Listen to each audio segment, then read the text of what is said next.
Okay, hopefully the video is not too dark on this.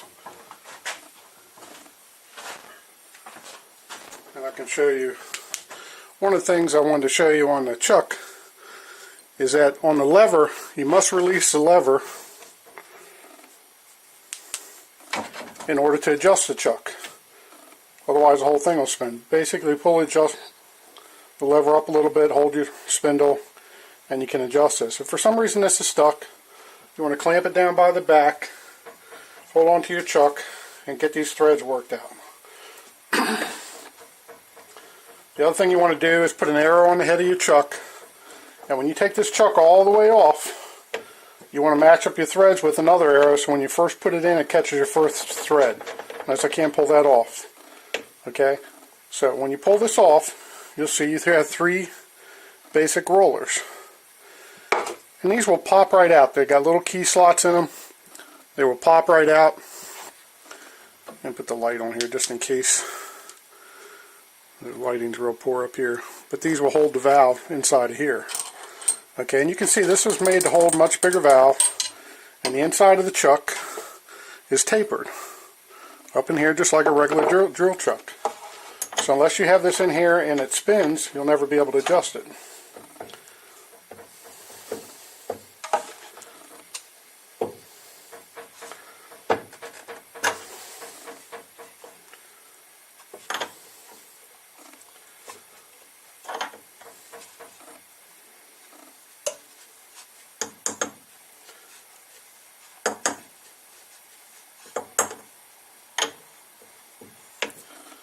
This is a little cold up here, so haven't used this one in a little while. Basically, turn the chuck in.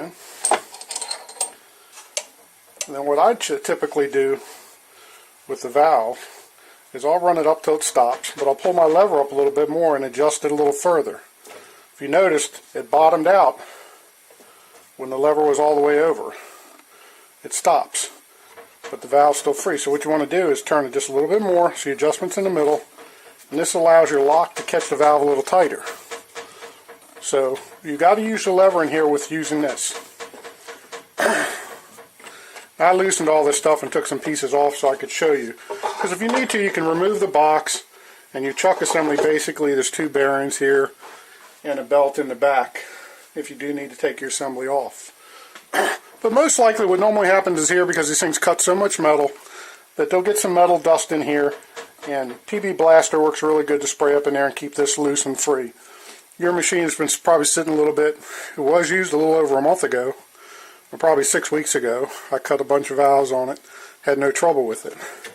But again, this is just like a quick release to take the tension off. Then once it's on there, you can pull it off. It's not made to be super tight, just enough so the valve doesn't move around. And then you lightly cut here.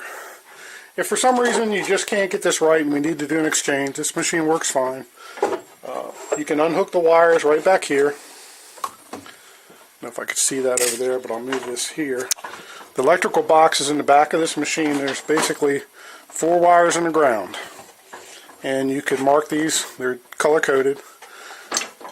And only 1 bolt holds this section right here, and we take the whole thing off. If I had to, I would just exchange this for you. But I really just believe your chuck, there's not a lot to the inside of these chucks. A misgiving is that these chucks go bad, but really what happens, your fingers just get stuck. And you'll see when you go to pop them out that you have to pop them out with a little screwdriver. And you can whiz wheel them or clean them. Clean inside the chuck area. Be careful using carburetor cleaners around your plastic. You might want to just take it up out of the way. Brake clean, protect your plastic. PB Blaster won't hurt the plastic, but you can go in there, blow it out, clean it out real good.